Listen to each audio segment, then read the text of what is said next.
Hey, salut la gang, c'est JP pour l'école du jeu et bienvenue dans ce 12e épisode. Qui l'eût cru, on est déjà rendu là. 12e épisode de la série tant convoitée, tant attendue à chaque semaine. Il ne doit en rester qu'un. Encore une fois aujourd'hui, je vous présente 5 titres radicalement différents et au terme de cette vidéo, je devrais me prononcer à savoir lequel d'entre eux est-ce que je désirerais conserver dans ma collection finale. Sans plus attendre, allons voir les concurrents d'aujourd'hui. Ils sont littéralement derrière moi. L'école du jeu, en partenariat avec la boutique L'Imaginaire, au-delà de vos attentes.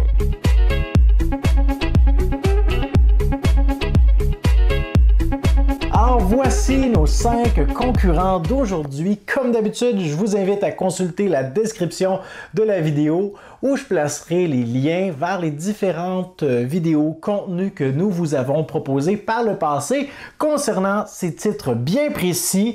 Alors je vous les nomme. Nous avons Valley of the Kings, la réédition du jeu, Terra Mystica, Russian Railroads, Sanctum et Brewcrafters. C'est maintenant le temps pour vous de vous rendre dans la section commentaires et de m'écrire le titre du jeu que vous désirez conserver dans votre collection finale si ça impliquait de vous débarrasser des 4 autres. Et laissez-moi vous dire que le choix n'est pas facile encore une fois cette semaine. C'est fait très bien. Dans ce cas-ci, laissez-moi un pouce vers le haut. Et laissez-moi vous faire la présentation rapide de chacun des titres en commençant, tiens, aujourd'hui de ce côté avec Sanctum, un jeu pour 2 à 4 joueurs, un jeu qui est souvent comparé à l'univers de Diablo, le jeu vidéo, par sa thématique. Donc oui, les joueurs vont incarner des aventuriers, le barbare, le paladin, l'archer,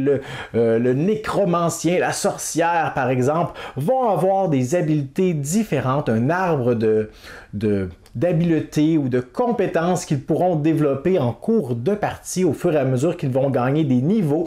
Ils vont devoir affronter toutes sortes de créatures, vont progresser d'un monde à l'autre où les créatures seront de plus en plus puissantes. Ils vont pouvoir gagner en niveau, mais également récupérer des pièces d'équipement qu'ils pourront ajouter à leur personnage pour débloquer parfois des capacités, parfois des habiletés, parfois tout simplement décupler leurs statistiques. On devra lancer des dés pour essayer de résoudre les combats et au terme de l'aventure, on devra affronter le gros méchant final. Alors voilà pour Sanctum, notre premier choix d'aujourd'hui. Je vais continuer avec la boîte qui est en train de fuir sur le dessus juste ici. Il s'agit de Brewcrafters, un jeu pour 2 à 5 joueurs où on est invité à faire la gestion de notre microbrasserie.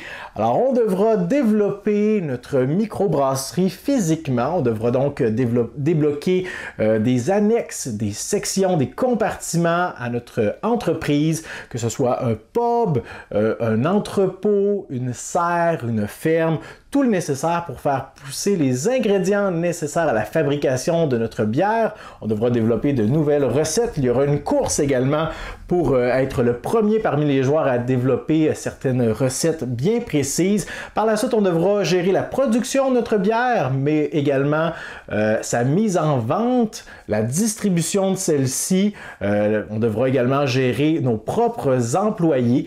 C'est un jeu avec un mécanisme de placement d'ouvriers à chaque saison. Également, on a différentes opportunités. Donc, Brewcrafters, qui est un autre de nos choix. Nous avons, tiens, on continue juste ici avec Russian Railroads, un jeu pour 2 à 4 joueurs, un jeu de placement d'ouvriers où les joueurs vont placer leurs ouvriers sur le plateau principal pour aller récupérer parfois des composantes pour développer des chemins de fer. Sur chacun des plateaux individuels des joueurs, on a 3 pistes de chemins de fer, de voies ferrées qu'il est possible de débloquer ou de développer plutôt. Chacune de ces pistes va pouvoir nous rapporter des points de victoire dans des configurations ou des circonstances différentes. Chacune de ces pistes va nous donner des avantages différents également. Il y a différentes opportunités pour nous pour faire des points de victoire vers la victoire d'ailleurs. Et C'est l'un des jeux où est-ce qu'on est emmené à bâtir un engin de plus en plus efficace. Alors après le premier tour, il est possible que vous ayez totalisé un gros 5 points, mais que lors de votre dernier tour de jeu, juste avant la fin de la partie, vous comptiez 175 points lors du dernier tour. Alors c'est exponentiel, très satisfaisant l'avancement qu'on peut vivre dans ce jeu. On continue avec Terra Mystica, un autre jeu pour 2 à 5 joueurs. Terra Mystica est un jeu où nous allons incarner différentes civilisations ou races comme les nains, les dryades, les géants, les races aquatiques, les fakirs, les peuples du désert, etc. Chacune de ces races est un peu asymétrique. On a un plateau individuel avec un pouvoir qui nous est propre, mais également sur chacun des emplacements de notre plateau, il y aura des bénéfices qui seront différents selon notre civilisation. On devra donc se développer sur une carte en installant littéralement des postes de traite, des comptoirs, des maisons, des temples, des forteresses également.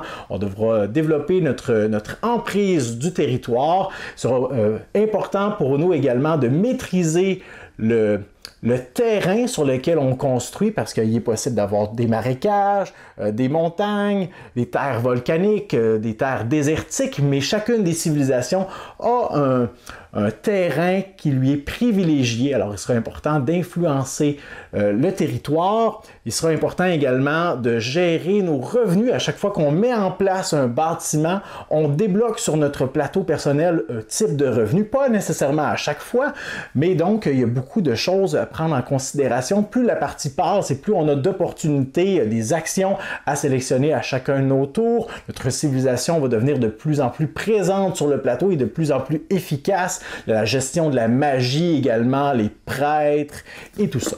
Et finalement, notre dernier jeu d'aujourd'hui, le seul qui se joue en solitaire de façon officielle, 1 à 6 joueurs pour Valley of the Kings, qui était dans une... Ici, c'est la version premium, donc la deuxième édition. La première édition venait dans une toute petite boîte. Ici, on a débloqué une tonne de contenu. Alors, dans ce jeu pour 1 à 6 joueurs, c'est un jeu de deck building, mais également de deck, de déconstruction de deck. Parce que oui, en cours de partie, on va être amené à construire un paquet de cartes. Il va y avoir des cartes qui vont être disposées sous forme de pyramide. Et à notre tour, avec l'argent qu'on va avoir généré, il sera possible d'aller récupérer des cartes bien précises à des emplacements précis de la pyramide, de les ajouter à notre deck pour plus tard les utiliser. Vous savez comment un jeu de deck building fonctionne. Mais la twist intéressante dans ce jeu, c'est que ces cartes vont nous donner des avantages pour la partie, mais ne nous permettront pas de gagner, parce que pour gagner des points dans Valley of the Kings, il faut sacrifier des cartes qui se situent dans notre deck, les mettre de côté, les mettre dans un tombeau.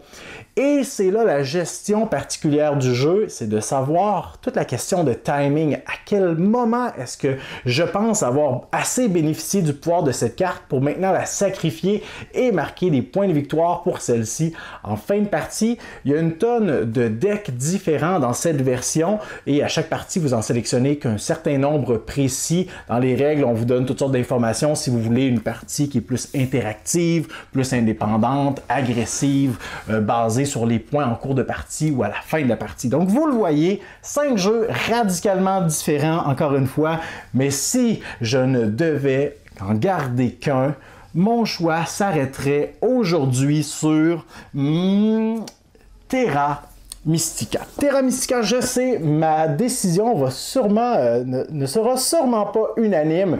Je crois que plusieurs vont opter pour Russian Railroads, mais de mon côté, Terra Mystica est vraiment un jeu satisfaisant. J'aime la symétrie dans le jeu, j'aime l'économie qu'on développe également, la gestion qu'on développe en cours de partie, les revenus, les différentes opportunités qui s'offrent à nous.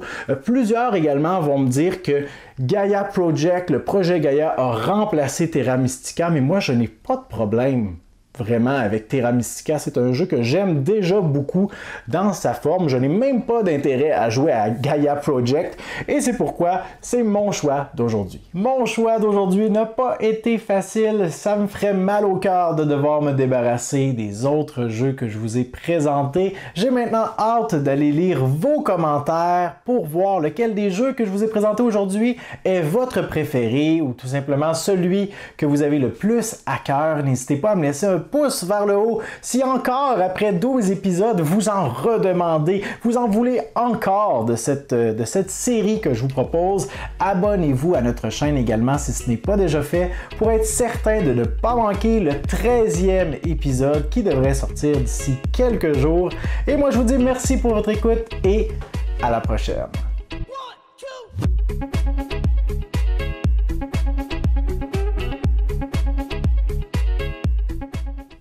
Oh là là! Le 13e épisode sera rempli de boîtes blanches.